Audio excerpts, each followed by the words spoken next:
I want to tell you about the thing that did the most damage in my marriage. It wasn't the arguments. It wasn't the disagreements about money or the children or the direction of our lives. It wasn't the hard periods, and there were hard periods, as there are in any life long enough to contain real difficulty. It was the silence. Not the comfortable silence of two people who know each other so well that words are sometimes unnecessary. The other kind, the deliberate kind, the silence of things I chose not to say because saying them felt too risky, too complicated, too likely to open something I wasn't sure I could manage once it was open. The silence of swallowed truths, managed distances, feelings I translated into something more acceptable before they reached my mouth, or didn't translate at all, and simply stayed inside, adding their quiet weight to everything that came after.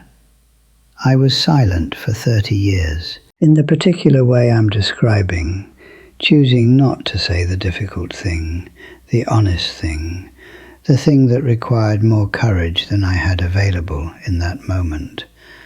I was silent for 30 years, and my marriage paid a price for that silence that I am still understanding at 74. Before I go further, if anything I say today reaches something that feels true, please like this video. Share it with someone whose relationship might be quietly paying this same price right now. And subscribe to this channel if you haven't already. These are the conversations that cost something to have honestly. Every share means they reach someone who might still have time to act on them. Now let me ask you something. Think about the last conversation you had with someone you love where you knew there was something more honest underneath what you were actually saying. Something you were translating into something safer, something you were keeping back because the moment didn't feel right, because the relationship couldn't handle it yet, because you'd say it when things were calmer, when they were in a better place to hear it, when you were more certain of how to say it. When was that? Last month? Last week? Last night? And more importantly, how long has that particular thing been waiting? That specific, unsaid truth.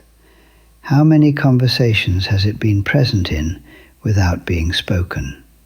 How many evenings has it sat between you and the person you love, invisible, shaping the quality of everything and never being addressed? Because I can tell you something from 74 years of living and 30 years of choosing silence in exactly the way I'm describing. The unsaid things don't disappear. That is the fundamental illusion at the center of what I'm about to tell you. The moments pass, the conversations end, the evening moves on, but the thing you chose not to say remains, accumulating, quietly, with a patience that outlasts every comfortable excuse you have for not saying it.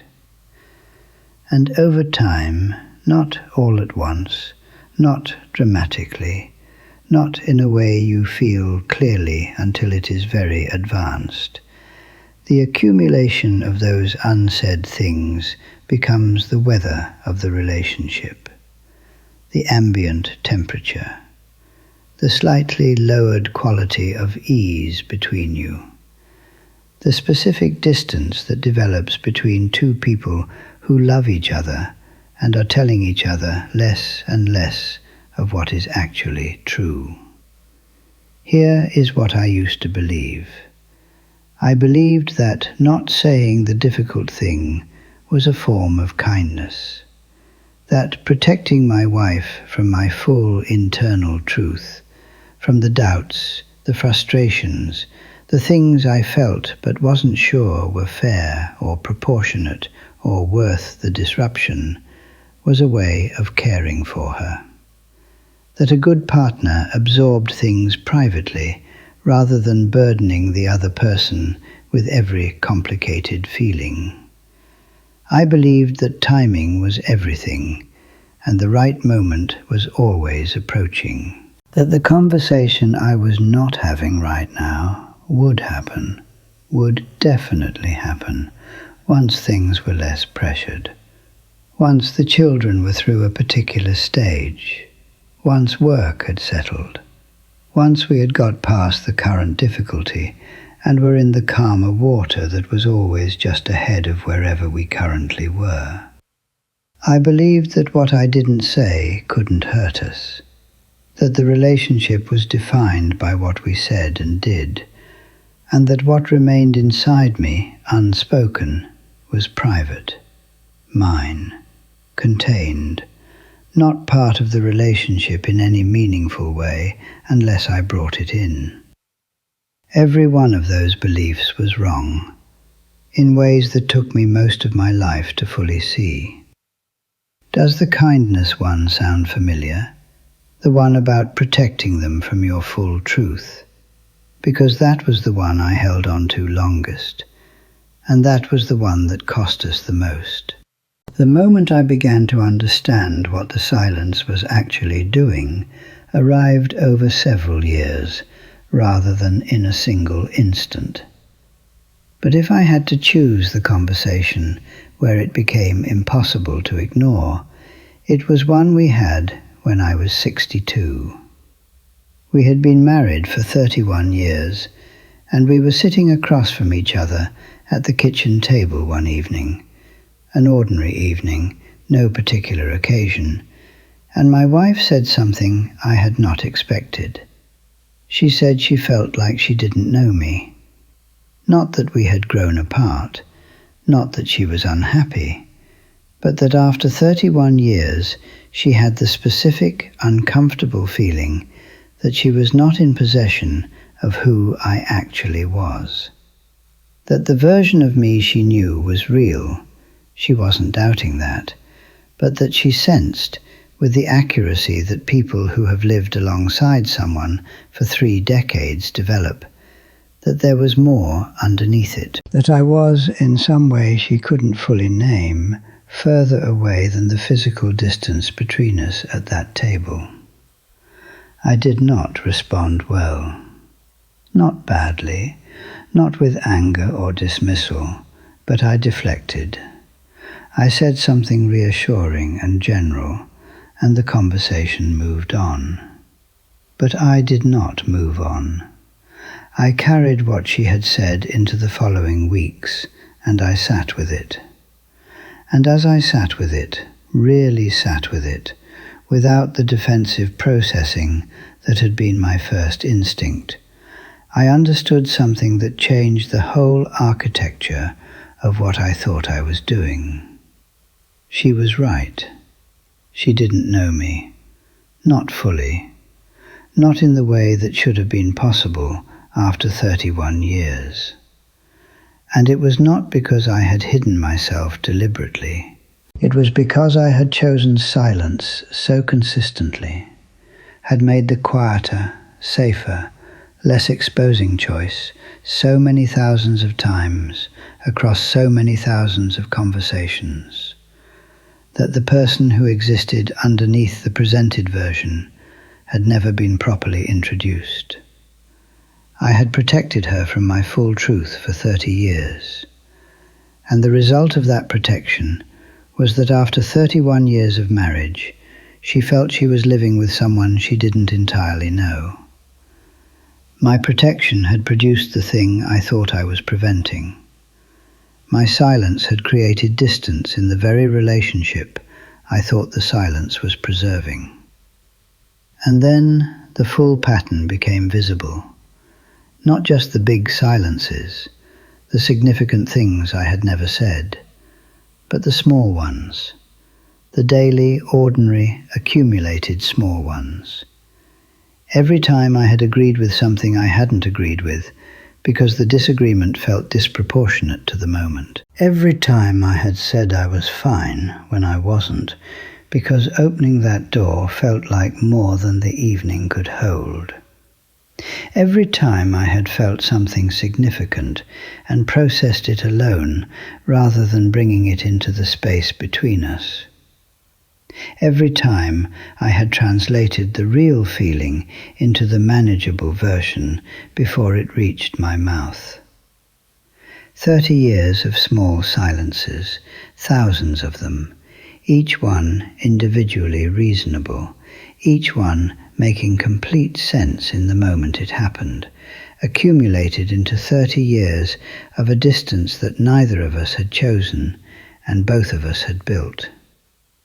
The relationship we had was real, the love was real, but the intimacy we could have had, the specific, deep, built over decades intimacy that comes from two people who have been genuinely honest with each other across a long time, that had been quietly prevented by the very thing I thought was protecting it. What are you protecting your relationship from right now? And is it possible that the protection is doing more damage than the thing you are protecting it from would have done? Let me tell you what the silence cost. In the specific, named, irreversible reality of a long marriage, examined honestly from the inside, it cost us real intimacy. I want to be careful about what I mean here. We had warmth, we had companionship, we had a genuine and deep affection that I am grateful for and do not diminish.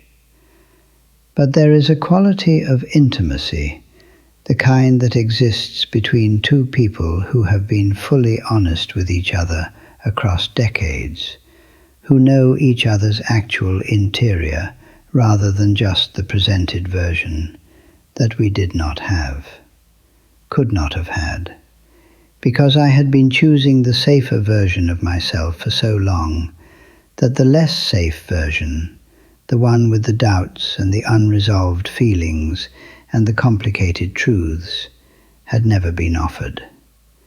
You cannot be intimate with a version. You can only be intimate with a person. And what I had offered consistently was a version. It cost her the ability to help me. This is the one that sits with me most heavily now. There were periods in our marriage where I was carrying things that were genuinely difficult, where I needed, in the honest human sense, support, and I did not ask for it. I managed alone in the way I had trained myself to manage, because bringing the full weight of what I was carrying into the relationship felt like imposing, like weakness, like too much. And so she was denied the opportunity to be there for me in the way she would have been there, would absolutely have been there, if I had let her know I needed her. I took that opportunity from both of us. I called it self-sufficiency. It was loneliness by another name. It cost us time. Years of the relationship living at a slightly lower depth than it could have. Not unhappy. I want to be precise about this. We were not unhappy. But there is a version of a long marriage that exists below what ours was, a deeper version, a more honest version, a version where two people have been so thoroughly known by each other across so many years that the quality of their company has something in it that only that kind of accumulated honesty can produce. We didn't have that version. We had a good version, and we could have had a better one. That distinction, at 74, is not a small thing. Now let me speak to you directly. What are you not saying right now? Not in general, specifically. In the relationship that matters most to you. the thing that has been present in multiple conversations without being spoken, the truth that keeps not finding its moment. How long has it been there? And I want to ask you something harder than that. Have you told yourself that you are keeping it back out of care for the other person, out of not wanting to hurt them, not wanting to disrupt something that is working, not wanting to open something that might be difficult to close? Because I told myself that for 30 years. And I want you to hear from someone who has stood on the other side of that reasoning and seen what it actually produced. That the protection is very often not for them. It is for you. It is the protection of your own comfort. The protection of the relationship from the turbulence that honesty sometimes creates. The protection of the version of yourself that doesn't have to be vulnerable in front of another person. Those are legitimate things to want to protect. I understand them. I lived inside them for 3 decades. But they are not the same as kindness, and they are not free. They have a cost. And the cost is paid slowly and consistently by the relationship you are trying to protect. What would change if you said the thing tonight? Here is what I know now at 74. After the kitchen table conversation and the weeks of honest sitting with what my wife had said, and the slow, difficult, genuinely ongoing work of learning to say more of what was actually true.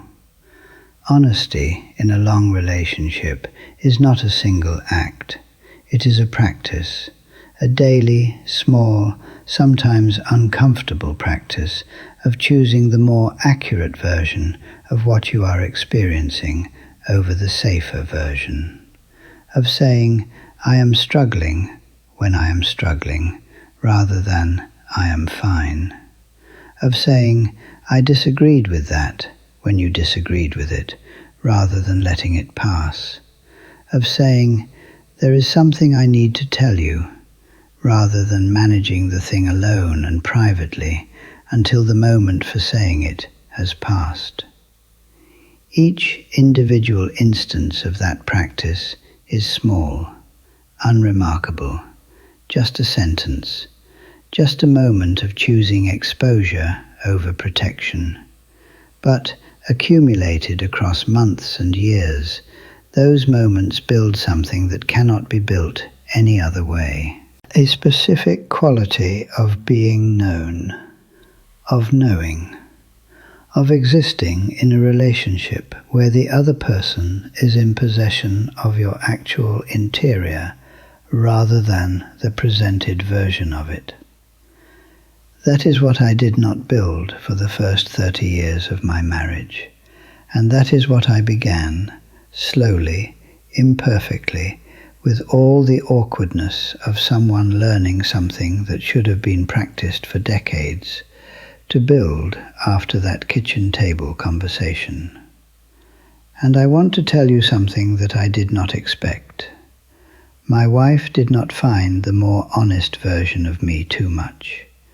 She did not find the doubts and the complicated feelings and the things I had been managing privately for years too heavy or too difficult or too disruptive. She found them, most of the time, with something I can only describe as relief, as if she had known they were there, had sensed their presence behind the managed version all along, and had been waiting with the patience of someone who has learned not to ask for what they sense is not being offered, for them to be brought forward. The silence I had thought was protecting her was keeping her at a distance she had felt and not known how to name. And the honesty I had thought would disrupt the relationship quietly moved us toward a version of it that the silence had been preventing. That understanding, arriving in my 60s, later than it should have, change the years we have had since. Not everything. Some distance, built across too many years, does not fully close. Some things, left unsaid for too long, lose the possibility of being said at all. The moment passes. The person changes. And you are left with the knowledge of what you chose not to say, and the specific weight of its permanent absence. Here is the warning, given to you now while the people are still there, while the conversations are still possible, while the moments have not yet passed permanently. The unsaid things are not staying inside you. They are present in the relationship, as a quality of distance, as a slightly lowered depth, as the specific temperature of two people who love each other and are, in some meaningful way, not fully known to each other. The other person can feel them. They may not be able to name them, but they feel the shape of what is not being said. They always do. And the relationship you are in right now, with all of its warmth and its history, and the genuine love that is present in it, is living at a depth that is determined in significant part by how much of yourself you have been willing to bring into it honestly. You can go deeper. That depth is available. It requires only one thing, the willingness to say the more honest version of what is true in the next conversation before the moment passes. Not a grand gesture, not a difficult reckoning, just the next conversation. One sentence more honest than you would usually allow yourself. One truth that has been waiting for a moment. Give it the moment, tonight, this week. Because I am 74, and the conversations I did not have, the sentences I chose not to say, those are not behind me. They are with me, every one of them, present in the particular quality of silence that follows a life of choosing not to speak. Please do not collect as many of them as I did. If this reached something in you, share it with someone whose relationship might be quietly paying the price of what isn't being said. Like this video, subscribe if you haven't, and leave a comment. Tell me what you have been choosing not to say, or tell me about a silence in your life that cost you more than you expected. I read every one. There is more to say. There is always more, and the time to say it is now.